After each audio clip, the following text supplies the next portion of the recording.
c'est Marie. Aujourd'hui on se retrouve pour une nouvelle vidéo sur la fac de droit et aujourd'hui on va parler du fonctionnement et du déroulement des cours à la fac de droit. Donc si ça vous intéresse, eh bien continuez à regarder cette vidéo. Je me suis dit que cette vidéo serait utile pour tous les lycéens et même les collégiens qui souhaiteraient aller à l'université et étudier le droit mais qui ne savent pas vraiment comment ça fonctionne, la différence avec les cours au lycée, parce que l'université et le lycée c'est quand même pas pareil. Et donc je me suis dit que ça serait bien de pouvoir vous donner des informations là-dessus et puis surtout de pouvoir vous dire ce qui va changer dans les prochaines années et ce qui a déjà commencé à changer cette année, il me semble. Parce qu'effectivement, il y a eu un espèce de remodelage du déroulement des cours à la fac de droit, notamment à la fac de Nancy. Et parce que c'est celle que je connais, donc du coup je peux vous en parler. Et du coup je trouvais que ce serait sympa de vous faire une vidéo sur le sujet pour que vous sachiez à quoi vous attendre. Et donc c'est parti. Alors déjà, la fac ça fonctionne pas comme le lycée. Au lycée vous avez des cours toute la journée, vous avez des contrôles dans toutes les matières assez régulièrement, toutes les semaines ou toutes les 2 semaines, hein, ça dépend. Et vous n'avez pas de partiel, donc vous n'avez pas d'examen de fin de semestre. Et puis surtout au lycée ça fonctionne en trimestre. Donc l'année scolaire est coupée en 3 alors que l'année à l'université est coupée en 2. Alors à l'université vous avez différentes sortes de cours. Donc déjà vous avez différentes matières, donc ça c'est normal, hein, quand vous allez faire du droit, vous allez faire de l'histoire du droit de la famille, du droit constitutionnel, surtout en première année. Donc ça c'est les différentes matières. Mais vous avez aussi différentes sortes de cours, c'est-à-dire que vous avez des cours magistraux, où là vous êtes vraiment beaucoup, ça se passe dans un amphithéâtre et vous êtes, ça peut aller de 1000 à genre 400 mais ça dépend des années. En première année vous êtes genre 1000 dans l'amphi et en troisième année vous êtes plus que 400 parce qu'il y en a plein qui ont arrêté ou qui n'ont pas réussi à passer les années et qui ont redoublé. Donc ça c'est les cours magistraux, en fait c'est là que vous allez être avec le professeur qui va faire son cours en général au micro. Et en général dans les cours magistraux vous ne pouvez pas vraiment poser de questions, ça dépend des profs, mais en général le prof fait son cours, vous écoutez et éventuellement si vous avez des questions vous pouvez y aller, vous pouvez aller le voir à la pause ou à la fin du cours, mais pendant qu'il fait son cours, personne ne lève la main, tout le monde prend ses notes et tout le monde se tait, surtout à la fac de droit, si vous parlez, vous vous faites afficher en public. Donc voilà, c'est assez strict. Et voilà, il y a des codes un petit peu comme ça. Donc le cours magistral, c'est vraiment pour prendre le cours de la matière, les fondements de la matière. Ensuite, en deuxième, vous avez les TD. Donc les TD, ce sont des cours en petits groupes. Donc en général, vous êtes quand même 40. Hein. Dans certains TD, vous pouvez être jusqu'à 50.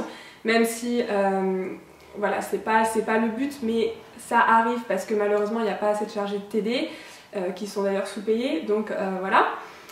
Et donc en TD, en général, vous allez, c'est pas en général d'ailleurs, c'est tout le temps, vous allez approfondir certains points du cours. Donc il faut savoir qu'en général, les fiches de TD sont préparées par les profs, par vos professeurs de cours magistraux et sont ensuite données aux chargés de TD. Les chargés de TD doivent, si vous voulez, résoudre les fiches et puis vous les enseigner et vous donner tous les trucs et astuces qu'il faut savoir, les points sur lesquels il faut vraiment pas passer, les points sur lesquels voilà, il y a des divergences de doctrine, ce genre de choses. En fait, voilà, les TD, ça va vraiment vous aider à approfondir certains points. Et puis surtout, comme vous ne pouvez pas trop poser de questions en cours magistral, les TD vous permettent de poser des questions au chargé de TD. Et en général, si le chargé de TD ne connaît pas la réponse ou a un doute sur l'opinion du prof sur ce point, il ira demander au prof et vous donnera la réponse la semaine d'après. Donc si vous voulez, les cours magistraux, en général, par exemple si c'est un cours majeur, vous allez avoir 3 à 4 heures de cours par semaine avec le prof et vous aurez 1h30 de TD par semaine. Ensuite, il y a 2 sortes d'examens qui sont organisés pendant un semestre. Vous avez des cols. Donc les cols, si vous voulez, en général, il y en a 2 par semestre. C'est des petits examens intermédiaires, une sorte de contrôle continu, mais pas vraiment parce qu'il n'y en a que 2, qui sont organisés par les chargés de TD. Donc les notes comptent hein, dans votre note finale du semestre puisque en général bon, le coefficient est carrément inférieur à celui des partiels mais ça compte, donc si vous avez des bonnes notes en TD et que vous foirez le partiel, ça peut vous aider à vous rattraper. Donc les cols sont organisés par les chargés de TD. En général les chargés de TD s'assurent d'organiser des calls sur un sujet que tout le monde a vu en TD, parce qu'il y a plusieurs groupes de TD avec plusieurs chargés de TD différents. Donc en général, ils essayent de faire quand même pour que tous les étudiants aient vu les mêmes points, de manière à ce que la call soit faisable par tout le monde. Et vous avez en parallèle de ça donc les partiels qui arrivent à la fin du semestre et qui sont en fait le gros contrôle par matière de toute la matière, donc à la fois du cours et des TD. Parce qu'en TD, parfois pour l'école, les chargés de TD disent réviser que les TD ou réviser les TD et la partie du cours qui y correspond, mais pas forcément tout le cours. Alors que là, pour les partiels, c'est tout le cours, même ce que vous n'avez pas forcément vu avec le prof.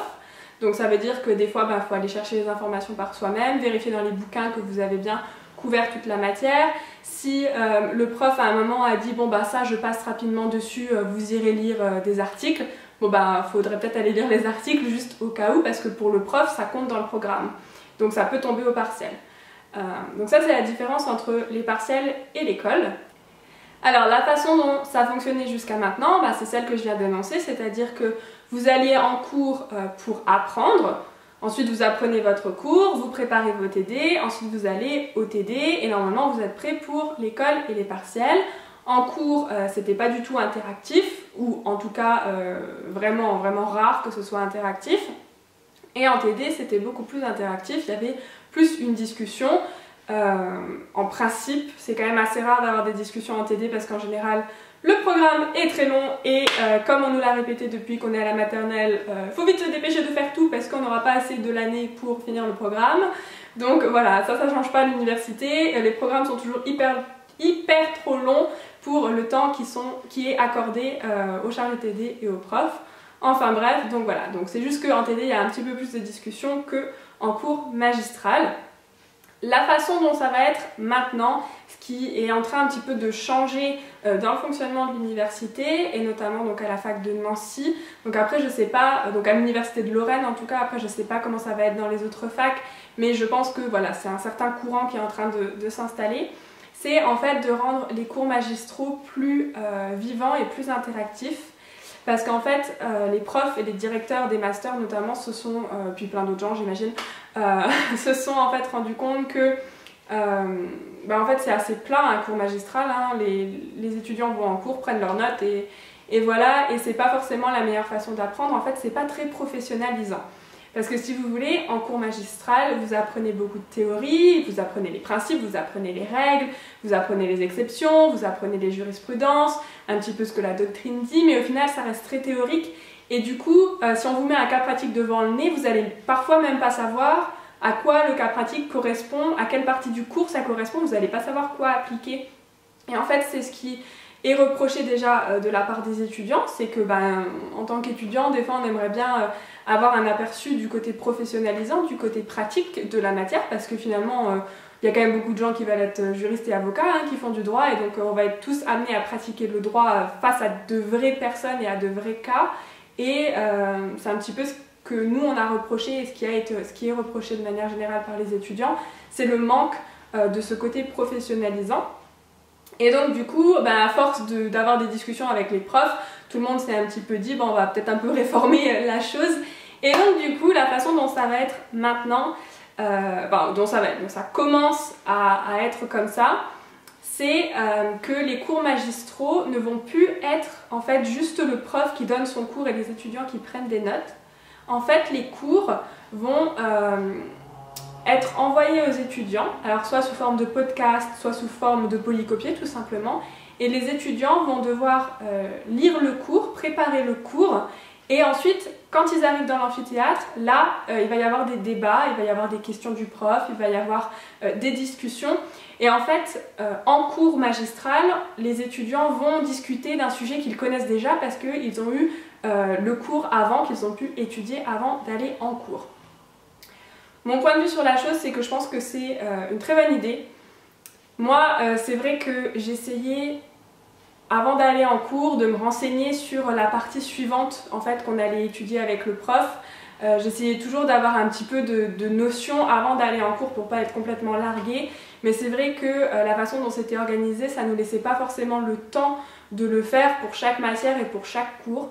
Et en fait, je trouve que ce système de prendre connaissance du cours avant et ensuite de discuter, c'est un meilleur moyen d'apprentissage parce que vous avez déjà les informations et si vous avez des questions, vous pouvez les poser. S'il y a des choses sur lesquelles vous avez des doutes, et du coup le cours va vous aider à résoudre ces doutes. Alors qu'avant, vous allez en cours, vous prenez le cours et ensuite vous avez les doutes et les questions chez vous et vous n'avez plus personne pour y répondre, à part en télé s'il y a le temps. Donc du coup, je trouve que c'est une meilleure façon d'étudier et d'apprendre et d'avoir cette perspective pro en fait de la chose. Et c'est un moyen d'étude qui est utilisé en Grande-Bretagne, notamment donc dans les universités anglo-saxonnes. En gros, voilà, les étudiants doivent faire ce travail personnel avant d'aller en cours et ensuite en cours ils peuvent discuter et ils peuvent réfléchir. En fait, le cours va être plus de la réflexion parce que franchement, quand vous prenez des notes, il n'y a pas énormément de réflexion. Sur le moment en fait, sur le moment vous acceptez tout ce que le prof il vous dites oui à tout parce que c'est lui le prof et ensuite quand vous rentrez chez vous, vous avez des questions et vous vous dites ah oui finalement j'ai beaucoup de questions et pas beaucoup de réponses à mes questions. Donc du coup moi je pense que c'est un bon point pour les étudiants, je pense que franchement c'est une meilleure façon d'étudier. Et un truc qui va également changer, d'après ce que j'ai entendu, c'est qu'il va y avoir plus de contrôle continu. Et je sais que ça, nous les étudiants, on déteste le contrôle continu parce qu'il y a tellement de matière, il y a tellement de travail que ça prend beaucoup de temps d'être toujours à jour dans tout. Mais franchement, le contrôle continu, ça vous simplifie la vie du fait qu'en fait vous êtes obligé de réviser pour le contrôle. Parce que si vous voulez, moi c'est quelque chose que je faisais, de réviser régulièrement, voilà, tout le temps, tous les cours. Mais en fait ça prend énormément de temps et surtout ça prend énormément d'énergie quand vous êtes obligé de vous auto-motiver à le faire. De vous dire bah oui si je le fais pas maintenant en fait je vais devoir tout réviser pour les partiels et j'aurai pas le temps donc je veux le faire maintenant, mais ça demande énormément d'auto-motivation et ça c'est hyper difficile. Il y a des jours où vous n'êtes pas motivé et où en fait vous avez le choix de ne pas le faire parce qu'il n'y a pas de contrôle qui arrive.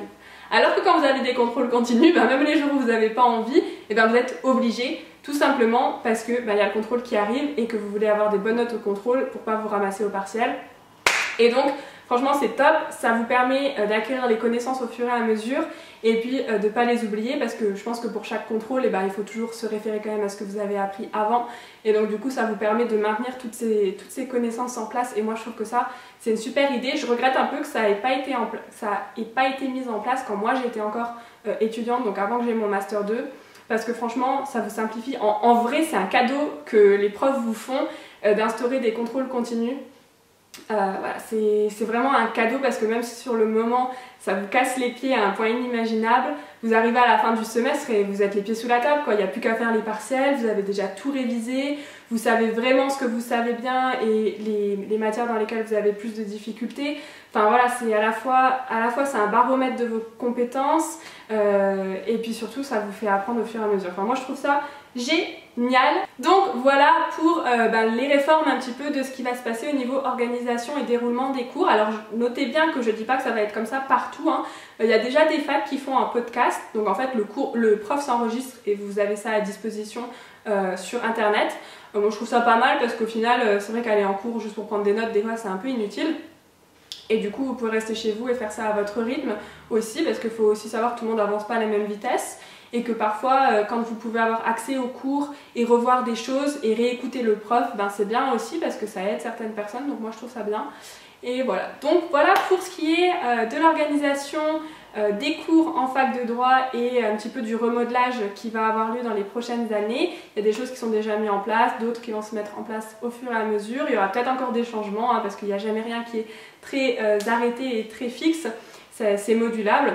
Donc voilà, j'espère que ça vous a un petit peu éclairé sur le sujet et puis surtout ça vous montre que toutes les facs ne s'organisent pas de la même manière, donc ça peut être bien aussi pour vous de prendre contact avec des anciens étudiants ou même des étudiants qui sont encore à la fac pour un petit peu voir comment les cours sont organisés, si c'est plus du travail personnel, si c'est plus encadré et du coup faire un petit peu vos choix de fac par rapport à ça aussi, par rapport à votre caractère et à ce qui vous convient le mieux. Donc c'est bien de savoir qu'il y a plusieurs choses qui existent et voilà. Donc j'espère que cette vidéo vous a plu, n'hésitez pas à me le dire en me laissant un petit j'aime sous la vidéo et en me mettant un petit commentaire aussi. N'hésitez pas à me dire dans les commentaires s'il y a des thèmes vraiment spécifiques par rapport à la fac de droit que vous voudriez que je développe en vidéo. Donc dites-moi ça dans les commentaires. N'oubliez pas de vous abonner parce que je sors 2 vidéos par semaine, à la fois sur l'acné, sur les voyages, sur la fac de droit, sur plein de choses. Donc voilà, abonnez-vous. Et moi je vous fais des gros bisous et je vous dis à la prochaine pour une nouvelle vidéo. Bye bye!